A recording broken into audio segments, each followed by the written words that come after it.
Right గా ఎన్నికల తర్వాత రాష్ట్రాన్ని బీజేపీకి అప్పగించే కుట్ర కుటుంబం కోసం కేసీఆర్ రాజకీయ బేరసారాలకు దిగిండు.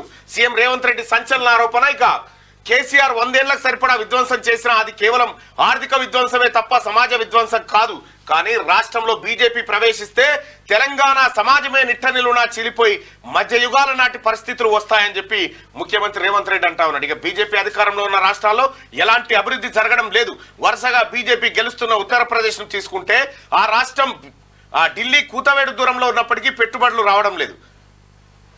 జాతీయ అంతర్జాతీయ సంస్థలు అటువైపు కన్నెత్తి చూడడం లేదు.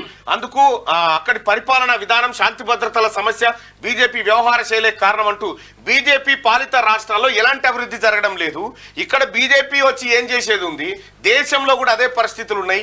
బీజేపీ పరిపాలిస్తున్నటువంటి ఉత్తరప్రదేశ్లో అసలు పెట్టుబడులే పోతలే వాడికి అనేది ముఖ్యమంత్రి రేవంత్ రెడ్డి ఆరోపణ. ఇక ఈ రాష్ట్రాన్ని బీజేపీ చేతుల్లోకి వెళ్తే మధ్య యుగాల నాటి పరిస్థితిలో ప్రజలు అప్రమత్తంగా ఉండాలి. గెలుపు కోసం స్థాయి మర్చి మోదీ ఆరోపణలు చేస్తున్నారు. సమాజాన్ని చీల్చేందుకు బీజేపీ ప్రయత్నం ఇది దేశ మనుగడకే ప్రమాదం. మీట్ ది ప్రెస్ లో సీఎం వ్యాఖ్యలు చేశారు. ఇక లోక్సభ ఎన్నికల తర్వాత రాష్ట్రాన్ని బీజేపీకి అప్పగించేందుకు కేసీఆర్ కుట్రలు చేస్తున్నారని, ఇప్పటికే రాజకీయ బేరసారాలు మొదలు పెట్టారని సీఎం రేవంత్ రెడ్డి సంచలన వ్యాఖ్యలు చేశారు. ఒకవేళ ఈ రాష్ట్రం బీజేపీ చేతుల్లోకి వెళ్తే విశ్వనగరంగా పెట్టుబడులకు స్వర్గధామంగా ఉన్న హైదరాబాద్ కు జరిగే నష్టం ఊహలకు కూడా అందదు. ఎన్నికల్లో గెలవడానికి మతాలు, వ్యవస్థలు, వ్యక్తుల మధ్య విషం చిమ్మడం అనే బీజేపీ విధానం తెలంగాణ సమాజానికి ఏమాత్రం మంచిది కాదు.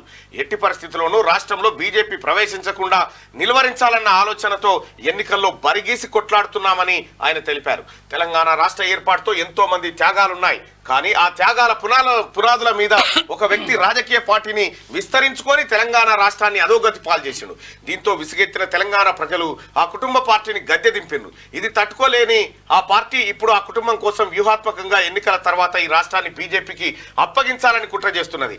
రాజకీయ బేరసారాల్లో భాగంగా బీజేపీతో ఇప్పటికే సన్నాహక సమావేశాలు పూర్తి చేసింది అని ఆరోపించారు. ఇక హైదరాబాద్ లో శుక్రవారం రాత్రి జరిగిన మీట్ ది ప్రెస్ లో సీఎం రేవంత్ రెడ్డి మాట్లాడారు నిన్న.